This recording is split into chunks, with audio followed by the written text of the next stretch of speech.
Hello fellow orchid lovers, it's Danielle here with a video about my orchids. It's been a little while since I was able to post a video. Sorry I've been MIA. I'm going to try to get back into the swing of things here. Things are slowing down a little bit at work.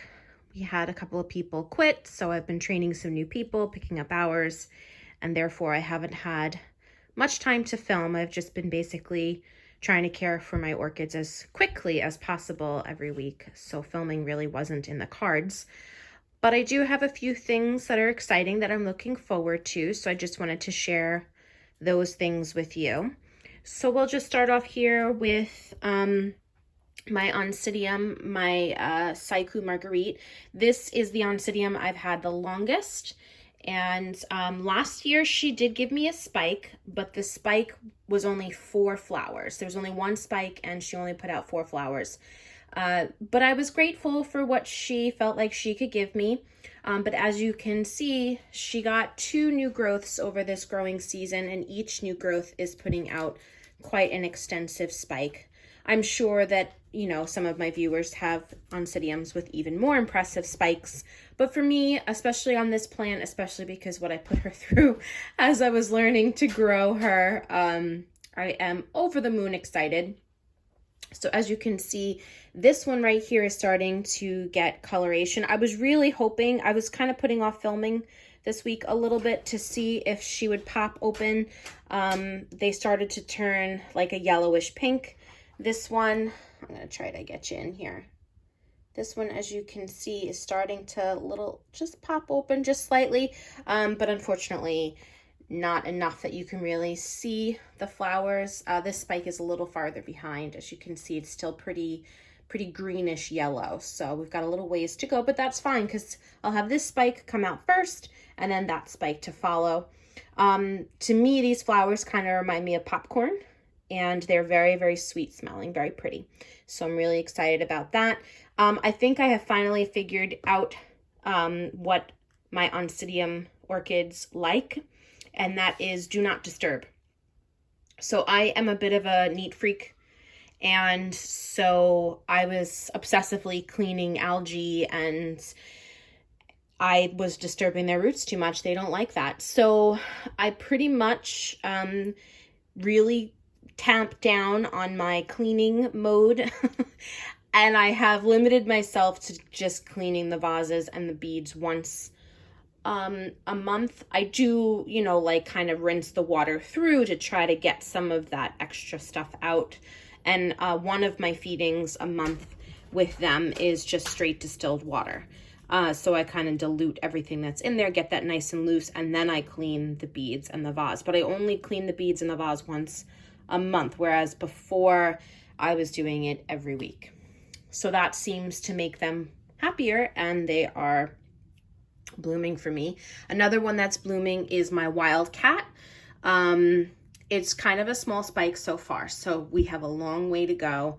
She's starting to do her little branches, so I think she's probably going to be pretty extensive. These take forever to grow, these spikes. So she's been growing for, I would say, a month or 2 already. And it's only gotten that tall. My last Wildcat spike was like way up here. So that's why I put this particular pole, because I wanted to have enough space to kind of gently guide her. I don't really have this wrapped very hard because I want her to be able to move within that wrap, so there's a decent amount of space in there so she can just continue to grow, and it's more like a guide. And I check my spikes like every day almost, because recently this summer I had a mealybug outbreak. I've never had bugs ever before in my collection, and this year I had spider mites and mealybugs. And so I am like watching everything like a hawk, because the mealybugs tend to like new growths and also flower spikes. So I am being very careful. So I check the spike almost every single day. So I also check to make sure that this support system is not getting too tight for her. And then the other one that I'm super proud of is my Wilsonara.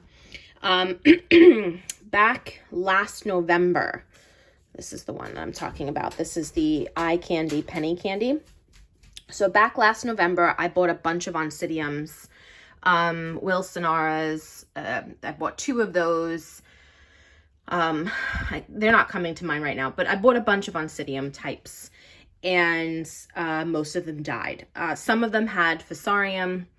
Actually, a lot of them had Fusarium, and I wasn't able to save them. But this one, she had no purple ring. She was just a little plant. She was, let me see. This is what she came with, these 2 bulbs here. And she had a spike, and the spike had 5 flowers on it. She grew this slightly smaller bulb since last November, and then she put out this larger pseudobulb over the summer. And as you can see, she has decided to bloom for me, and I am just like, wow, impressed with this spike. I mean, it's huge. Like I said, the spike that she came with from the nursery only had 5 flowers on it. And as you can see, she's getting branches in addition to blooms. So I'm pretty sure this is going to be a pretty impressive spike on her. And again, I put her in this vase, and I ignore the algae, and I just refresh the water every month, like with fresh, like rinse her out really good. And I just leave her alone, and her roots have gone down into the glass beads. Because I use the glass beads, there is no chance of, disintegration of material, so I don't have to worry about things becoming too acidic for her. So she just really, really loves it. So I'm excited about those 2 spikes. I was not anticipating a spike from her at all. And then not only does she give me a spike, but I'm going to get branches. So I'm thinking I'm going to have a fair amount of flowers on this one. So that's really thrilling for me. I wanted to share how my Latorias are doing.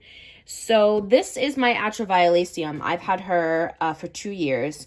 She just doesn't stop. Like, she doesn't stop. If she doesn't have a new growth, she has flowers. If she doesn't have flowers, she has new growths. If she does, I mean, she doesn't stop. So I love this plant. She gave me 7 spikes this spring. Right now she is doing 2 new growths.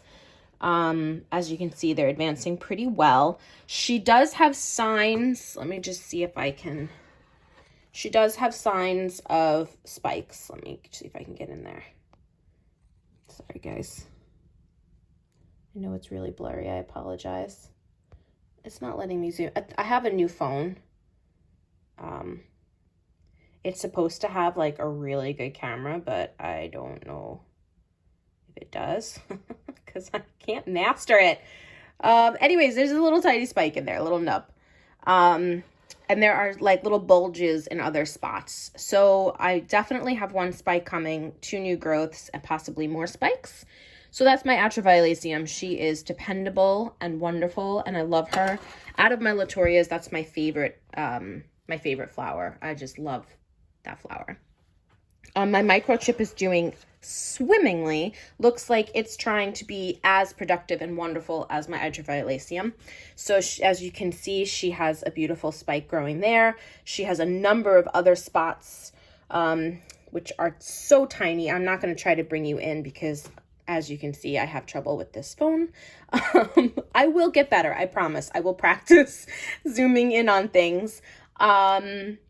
But yeah, so she has at least the 1 spike and several others. She is also an overachiever, as my Atroviolaceum is. She does new roots. She has new growth. She has, I think, 4. Just 1, 2, 3.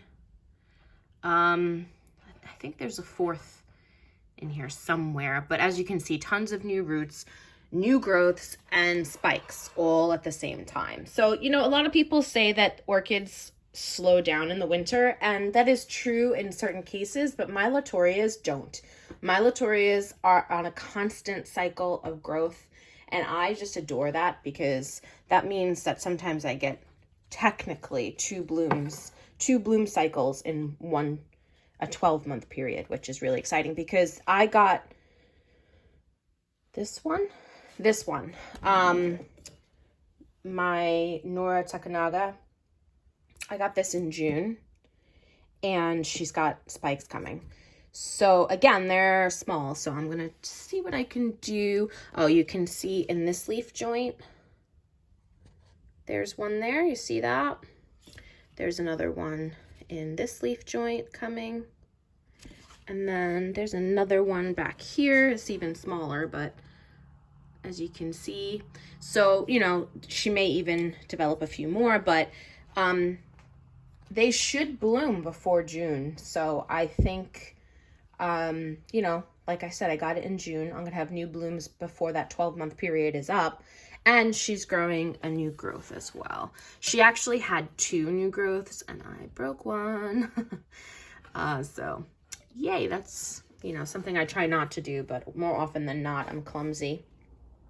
My Equestrius is still blooming. She continues to put out flowers for me, which is wonderful. She has a keiki on the end. I don't want to break the spike. Let's see if I can bring you in here. As you can see, that green, that's a keiki. So I don't know. I don't love keikis. Keikis, in my experience, usually mean that the plant is, the mother plant is not doing well. I had a keiki on one of my dendrobiums. The mother plant died. I had a keiki on one of my Phalaenopsis. The mother plant died. I had a keiki on another Phalaenopsis. The mother plant is still with me, but she ain't happy. So I just feel like, for me, keikis are a sign of things may not be going well. I mean, so far so good. She has a bunch of new roots. She has a new leaf growing, but I worry because my experience with keikis aren't very good. So that's her. So she's still blooming. This one I'm excited about because I love the flowers on this. My husband bought this for me last fall, and she gets these beautiful yellow blooms with like an orange lip, so I call her Little Chick. And she hasn't rebloomed since then, but now she has generously decided to give me 1,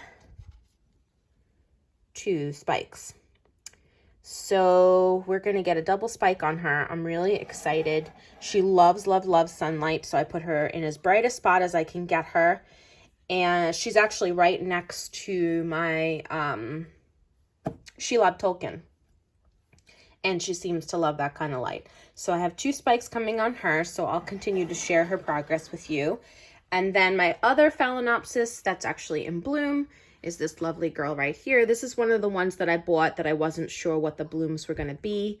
As you can see, really pretty. I love how the petals are edged in the white, and then the white lip is such a contrast to the rest of the flower. And then around the back, there's these beautiful little marks, little like dimples on her. So she only gave me 3 blooms, but at least now I know, you know, what color she is. As you can see, it's off of the spike that I bought her with. All right, it's okay, Vance. So my Doberman, she's a puppy. She's about 2 years old now, so she's not technically a puppy anymore. She loves taking my pit bull's spot because it's warm, which I'm trying to teach her not to do because it's just rude, but she does it all the time. Sorry, Vancer, you're such a good boy for getting up and moving away. But anyways, getting back to the orchids, she looks like she's going to, oh boy, I really do have to learn how to use this phone better. It looks like she's going to get another spike here. It's starting to develop. So again, I'm keeping my eyes on her just in case the mealybugs exhibit themselves on her. So far, so good. I went through my entire collection with rubbing alcohol, and I think I eradicated most of them. Time will tell. But I'm being very vigilant because I do not want to find them the hard way when they've done damage, which is what they do. So anyways, that is just a brief update on my spikes and my blooms. I also am going to try to post, regular videos about how my orchids are doing. I wanted to do one on how I'm growing my dendrobiums through the winter, especially the winter resting type. Wow, that was not good. But I hope you are all doing really well. I hope all your orchids are doing really well. And if you have any questions, let me know. If you have any updates on specific plants or specific types of plants, let me know. Otherwise, I will talk to you all next time.